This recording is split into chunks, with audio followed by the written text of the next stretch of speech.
Howdy folks, Widge Walls from NeatCoffee.com. Back here again on the couch for another Stayhomer review. And to explain, for those of you who are joining this apocalypse already in progress, I realize that not being in my natural habitat of the car, I sometimes forget how this is supposed to work.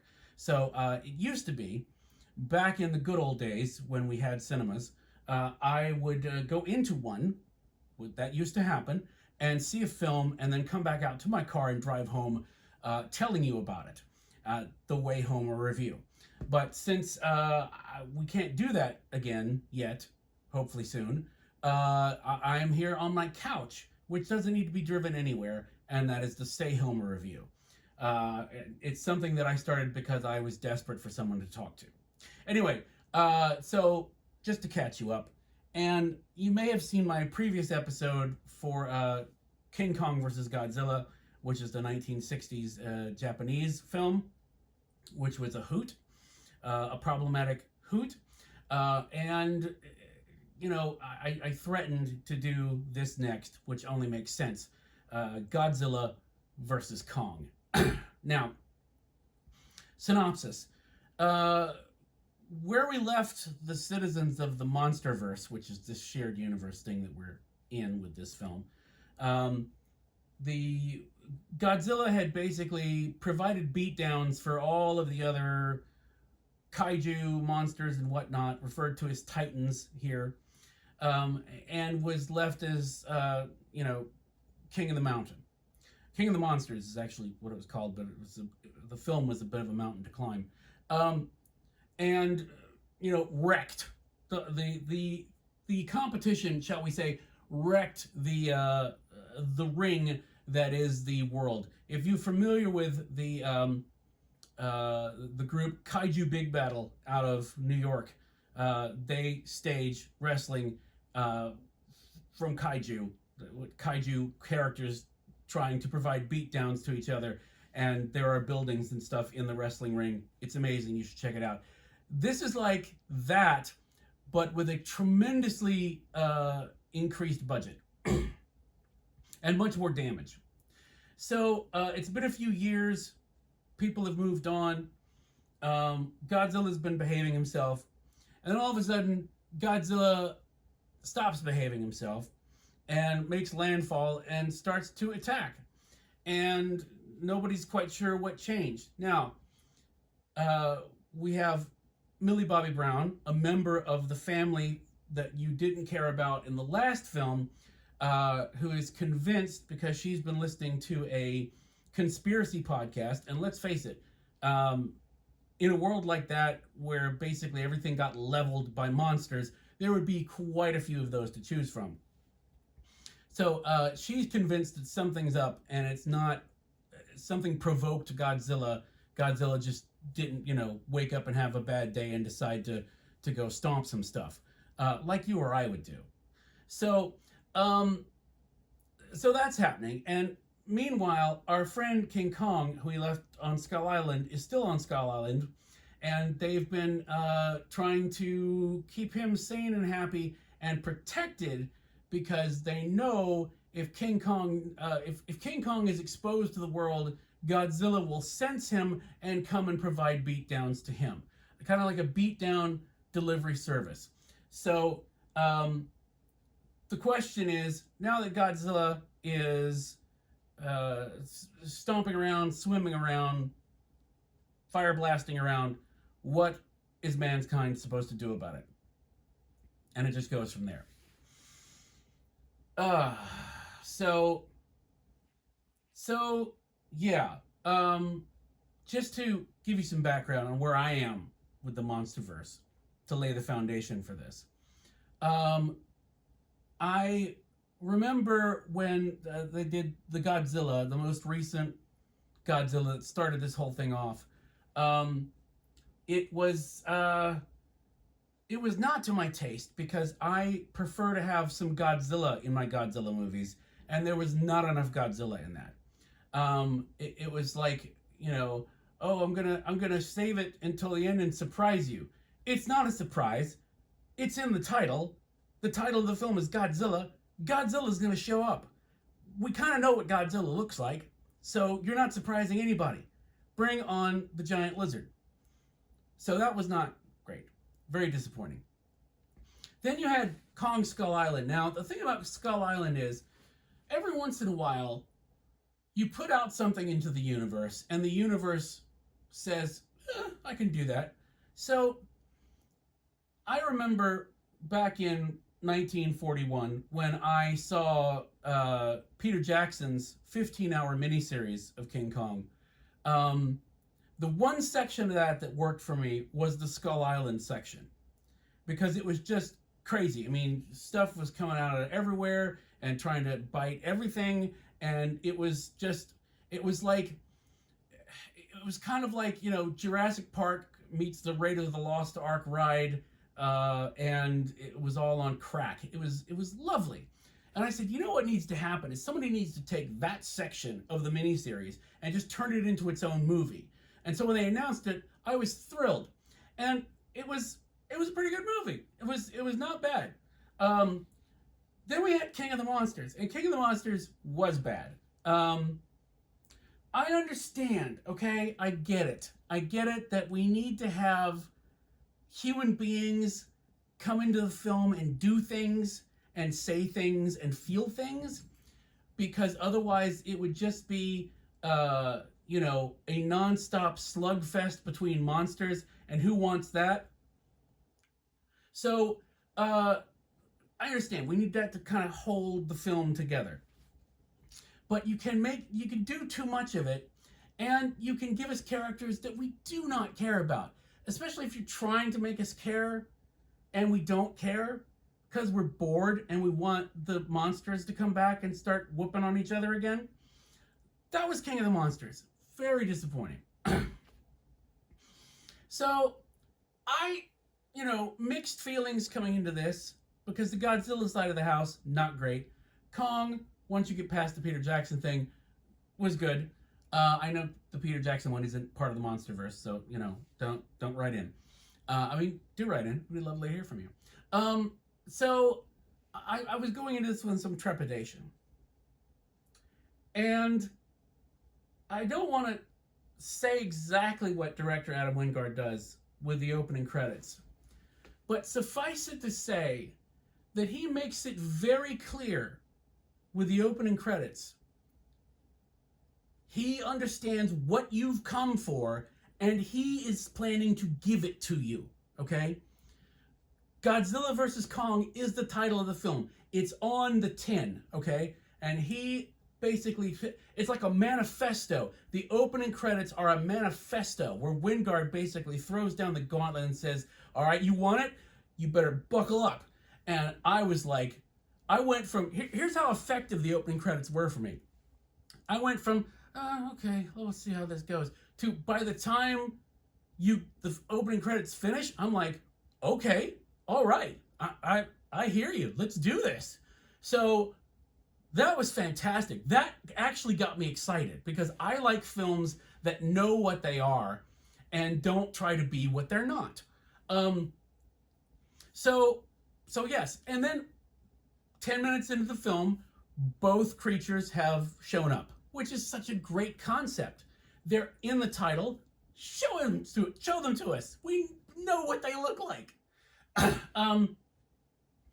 So yeah, once that's set up, you know, what happens? Do you have people in the movie? You do, because you have to, like I was saying with the 1960s Japanese thing, you've got to contrive some way to bring these two hulking monsters together so they can try to beat the daylights out of each other, because that's what you want to see. So the humans usually, you know, manipulate that in some way to make that happen. And I mean, the good news is, it's fine. There is the like Kong related trail where you've got the people who are, you know, on Skull Island, who are trying to help Kong and protect Kong, and then you've got the more Godzilla related. I say related because it's not really. There's not a the Godzilla is happening over here, not over here. Anyway, Millie Bobby Brown, who is in that family you didn't care about in the last film, is on the trail of it with her friend and compatriots and whatnot. I don't want to spoil anything. Anyway, so the good news is there's just enough of that, just enough. You know what it's like? It's like you've got, stick with me here. You got a Reese's peanut butter cup, right? Okay. For my taste, right? You've got the normal size, which is good, but it's like peanut butter is stronger than the chocolate. And then you've got those tiny, tiny ones, right? And by the time you get to that point, then you've got chocolate slightly stronger than the peanut butter. But you've got the ones that you get as part of like Halloween candy and Easter candy, right? Wrapped in foil, about, I don't know, yay big, okay? Those are the perfect ratio of chocolate to peanut butter, okay? This film, with its monster to people ratio, is that foil wrapped Easter Reese's peanut butter cup. I cannot believe I just made that analogy. It's pretty perfect, okay? The other thing that happens is director Adam Wingard, he's sitting there throughout the film with his hand on a rheostat, and it basically increases the amount of bonkers that is going on in this film, okay? And just like the proverbial, what is it, the frog in the boiling water where it doesn't notice, supposedly, because it's happening slowly. You do sort of see it because you can't help it, because giant ape and giant lizard that breathes atomic fire. It's pretty bonkers to begin with, but you knew that coming in. He slowly, so you could see the reading on the bonkerometer, that he's slowly cranking it up. So by the time you get to a certain point and everything is completely out of control and bonkers, you don't care, because it's set it up and drawn you into the bonker palooza, so to speak, with great care and craft. And it does. It's crazy. It gets completely bonkers. And in fact, here's the thing. If you've seen any of these, you know that I talk about the fact that my brain will go to sleep. My brain will go to sleep, and I will happily watch a film without my brain turned on. Because, there are certain films, you don't need it. And this film, didn't really engage the intellect. It's not necessarily supposed to. Not everything has to be a Merchant Ivory film. So when something would happen which in a lesser film might wake my brain up, and when it wakes up, it's very angry because it thought it was going to get a nap. It just keeps going. It's like, for example, Independence Day, the film Independence Day. At the time, maybe you did realize and think, how in the world are you using a laptop from Earth and interfacing with an alien spaceship with little to no difficulty, right? You may have thought that at the time, but I don't know about you. I didn't care, because I was having so much fun, and it was such a great ride that I was like, doesn't matter, right? So there are a few of those things in this, and it didn't faze me, because I was just like, A, I'm having too much fun, and B, look at the bonkerometer. We are in total bonkersville right now, and so all bets are pretty much off. So, and the fights, right? It's in the title. They're really spectacular, and again, crazy. I cannot stress to you how insane this film gets. And I don't want you to, I don't want you to think that, like suddenly a golem of cotton candy shows up or something and starts to wail on both of them. No, it's just that it's exactly what you wanted, sort of turned up to 11 and with shrooms, I think is the best way to put it. So, as far as the cast goes, they're fine. I mean, Millie Bobby Brown is delightful in everything. You've got I forget which of the 15 Skarsgårds. I know there's not that many, but it just seems like they're in everything. It's like you've got Olivia Colman over here who's in everything, and she's just Olivia Colman. But somehow the Skarsgård family is in everything, and they've sort of divided up everything else, and they're in it. I think there's some conspiracy. I should start a podcast about it. So they're fine, and they serve their purpose well to basically move the pieces around on the board so you get the appropriate fights. So, I mean, the thing is, this is apparently, I think I read somewhere that the license has expired for Godzilla because it's still owned by Toho out of Japan. And this is currently the end of the Monsterverse. Wingard has apparently some ideas for where it could go next. And honestly, whatever he wanted to do, I had so much fun with this, I would be on board with it. And it's so nice to be able to say that about a kaiju movie. It's very nice. It's because kaiju, giant monsters beating the heck out of each other. Who doesn't like that? Weird people don't like that. So, cup-wise. Oh, and don't let me forget. I have two. I don't have enough to do a separate video, but I have two very short spoilery things I want to mention to you as the coda. So I'll tell you when to stop watching if you haven't seen it yet. Cup-wise. I'm going to say at least 3.5, if not 4 cups, because I'm just so impressed that it was able to set up what it was going to do and then deliver on that in a way that most of these films have not. So I was very pleased with it. Should you watch it?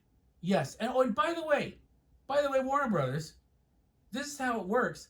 When you put this out in cinemas, when The World returns, put it on an IMAX screen. I'll go see this on IMAX. I'll go see it again on IMAX, because that's what you do with good movies. Good movies you want to see on the big. You're willing to spend money to see them on the big screen. That's how it works. So well done you, and well done to Adam Wingard for making a film that I want to watch at home, then go watch in the cinema. Excellent. Should you see it though? Yeah, I think you should. It is, I mean, obviously if you have this is not going to convert you into a kaiju lover, fan of the subgenre. But it is a fun ride, and it's pretty epic. And it's just, I keep saying bonkers every time somebody would, I was pinging some people online before starting this and was like, that was just absolutely bonkers. That is the best word I can think of to describe it. So yes, I think you should check it out. And honestly, if you think about it, not to, I don't get any kickbacks from HBO Max, I wish. But I mean, $14.99 for the film, you would spend that for a ticket to go see it, probably in just a normal cinema. So it's a bargain. So there you go. Godzilla vs. Kong. So pleased. And I will say that a double feature of this with the Japanese King Kong vs. Godzilla, I recommend it, honestly, because I swear there are 2 definite callbacks to that film that are so similar, and if you see them both within mind shot of each other, being able to remember, you'll probably pick up on it. But I was kind of delighted because I appreciate it when people know their history. So definitely do see it. And like I said, double feature, that's a party. So thank you so much for watching. Appreciate everyone coming out and letting me jabber at you for a while. As always, come to needcoffee.com for more of whatever it is that we do. And if you have a moment and you think about it, and we would appreciate it if you did, if you're going to shop at Amazon, if you go to needcoffee.com/Amazon, or you go to the site and click on the Amazon link at the top, either way, it'll take you to the front page of Amazon like you've gone to the front page of Amazon because you have. And anything you buy during that session, we get kickbacks for, and that helps pay for things like, the camera and the bandwidth, which are things that are needed in this day and age. So again, thanks so much for watching. As always, while we're in this mess, wear a mask, get jabbed as soon as possible, vaccinated, keep washing your hands, keep social distancing even more than you were before this pandemic started, and yeah, stay safe, and we'll see you next time on the Stayhomer Reviews. Bye!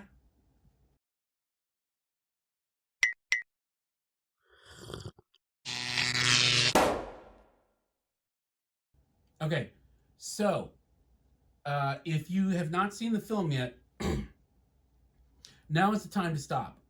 Stop watching. Seriously, stop, because I'm going to say 2 spoilery things, and I don't want to ruin anything for you.